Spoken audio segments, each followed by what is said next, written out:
نبی کریم صلی اللہ علیہ وآلہ وسلم نے سونے سے پہلے 3 مرتبہ بستر جھاڑنے کا حکم کیوں دیا؟ سائنسدانوں نے تحقیق کی تو نتائج نے سب کو دنگ کر دیا۔ ایسی بات کہہ دی کہ آپ بھی بے اختیار سبحان اللہ کہہ اٹھیں گے۔ اسلام ایک مکمل ضابطۂ حیات ہے جس میں زندگی کے ہر پہلو سے متعلق رہنمائی موجود ہے، اور ہمارے پیارے نبی کریم صلی اللہ علیہ وآلہ وسلم نے آج سے 1400 سال قبل جو سنت اختیار کی تھی اور ان پر عمل پیرا ہونے کا حکم دیا تھا، آج سائنس بھی ان احکامات کو درست تسلیم کر رہی ہے۔ پیارے نبی صلی اللہ علیہ وآلہ وسلم نے جہاں سونے سے قبل باوضو ہونے کا حکم دیا تو وہیں نماز سے قبل دانتوں کو صاف کرنے کا حکم بھی موجود ہے، اور سائنس کہتی ہے کہ ایسا کرنے سے انسان دانتوں کی بیماریوں کے ساتھ ساتھ دل اور معدے کی مہلک بیماریوں سے بھی محفوظ رہتا ہے۔ نبی کریم صلی اللہ علیہ وآلہ وسلم کے احکامات اور سنت سے یہ ثابت ہے کہ سونے سے قبل اپنے بستر کو 3 بار جھاڑ لینا چاہیے۔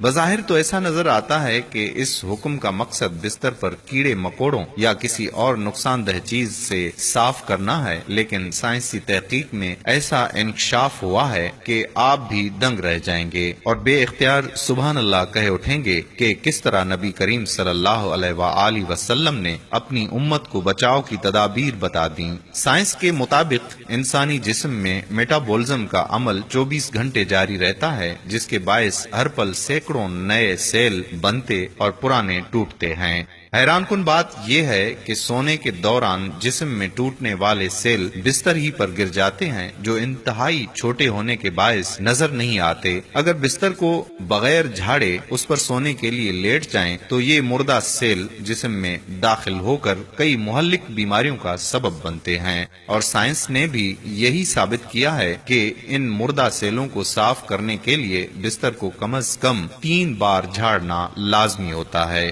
اور ایسا کرنے سے خطرہ ٹل جاتا ہے۔ نبی کریم صلی اللہ علیہ وآلہ وسلم نے سوتے ہوئے دائیں کروٹ پر لیٹنے کا حکم بھی دیا ہے، اور اس ضمن میں سائنس کا کہنا یہ ہے کہ ایسا کرنے سے دل پر دباؤ بہت کم ہوتا ہے، جس کے باعث دل صحیح اور بہتر طریقے سے کام کرتا ہے، اور سونے کے دوران بھی پورے جسم کو خون کی سپلائی بہترین انداز میں ہوتی ہے، جبکہ دل کے دورے کے خطرات بھی کم ہو جاتے ہیں۔ اس کے علاوہ دائیں کروٹ پر سونے سے معدہ بھی اوپر کی جانب ہوتا ہے، اور اسے رات میں کھائی جانے والی غذا کو ہضم کرنے میں آسانی ہوتی ہے۔ رات سونے کے دوران معدے میں موجود غذا اچھی طرح ہضم ہو جاتی ہے، جس کے باعث انسان بیدار ہونے پر خود کو تر و تازہ محسوس کرتا ہے اور تیزابیت بھی نہیں ہوتی۔ سبحان اللہ! یہ ہے ہمارا پیارا دین، جس میں زندگی گزارنے کے تمام اصول موجود ہیں۔ اگر ہم سنت نبی کریم صلی اللہ علیہ وآلہ وسلم پر عمل پیرا ہوں تو ہمیں زندگی میں بہت سی کامیابیاں اور اچھی صحت عطا ہوگی۔